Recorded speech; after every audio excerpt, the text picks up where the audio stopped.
Titanic को अपने समय का सबसे बड़ा, सबसे शानदार और सबसे सुरक्षित जहाज माना जाता था। इसे अडूबने वाला जहाज कहा जाता था क्योंकि इसमें 16 जलरोधक वाटरटाइट खंड बनाए गए थे। अगर एक दो हिस्सों में पानी भर भी जाए तो जहाज तैरता रह सकता था। लेकिन किसे पता था कि उसकी पहली ही यात्रा उसकी आखिरी यात्रा बन जाएगी। यात्रा की शुरुआत। टाइटैनिक 10 अप्रैल 1912 को इंग्लैंड के साउथहैम्पटन से अमेरिका के न्यूयॉर्क की ओर रवाना हुआ। जहाज पर लगभग 2200 यात्री और कर्मचारी सवार थे। इनमें अमीर उद्योगपति, आम यात्री और बेहतर जीवन की तलाश में जा रहे लोग शामिल थे। जहाज में शानदार कमरे, भोजनालय, स्विमिंग पूल और आधुनिक सुविधाएं थीं। उस समय के लिए ये किसी तैरते हुए महल से कम नहीं था। हिमखंड से टक्कर। 14 अप्रैल 1912 की रात ठंडी और शांत थी। समुद्र बिल्कुल शांत था, जिससे लहरें कम थीं और हिमखंड को पहचानना मुश्किल हो गया था। रात लगभग 11:40 बजे निगरानी कर रहे कर्मचारियों ने सामने एक विशाल हिमखंड देखा। तुरंत जहाज मोड़ने की कोशिश की गई, लेकिन बहुत देर हो चुकी थी। जहाज हिमखंड से पूरी तरह सामने से नहीं टकराया, बल्कि किनारे से रगड़ खा गया।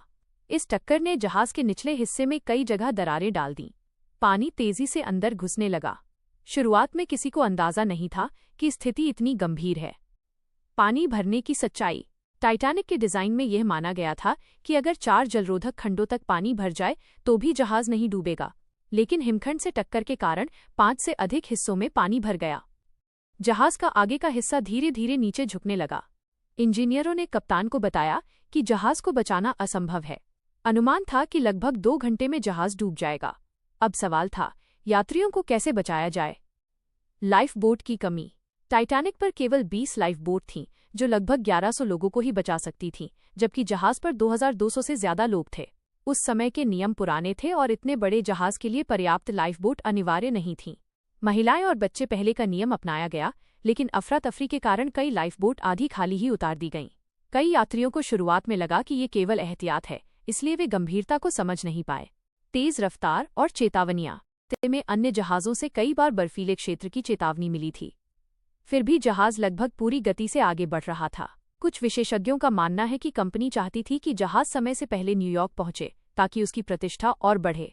तेज गति के कारण हिमखंड से बचने का समय बहुत कम मिला। स्टील और डिजाइन पर सवाल। बाद में कई शोधों में पाया गया कि उस समय इस्तेमाल किया गया स्टील अत्यधिक ठंड में कमजोर हो सकता था।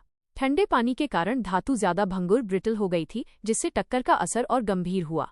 साथ ही जहाज की कील रिवेट्स भी कुछ जगहों पर कमजोर बताई गईं। हालांकि ये कहना पूरी तरह सही नहीं कि केवल स्टील की खराबी से जहाज डूबा। असल कारण कई गलतियों और परिस्थितियों का मेल था। अंतिम क्षण। 15 अप्रैल 1912 की सुबह लगभग 2:20 बजे जहाज 2 हिस्सों में टूट गया। आगे का हिस्सा पहले डूबा, फिर पीछे का हिस्सा सीधा खड़ा हुआ और अंततः वो भी समुद्र में समा गया। ठंडा पानी इतना ठंडा था कि उसमें गिरे लोग कुछ ही मिनटों में बेहोश हो गए। करीब 1500 लोगों की जान चली गई, जबकि लगभग 700 लोग बच पाए। यह उस समय की सबसे बड़ी समुद्री दुर्घटनाओं में से एक बन गई।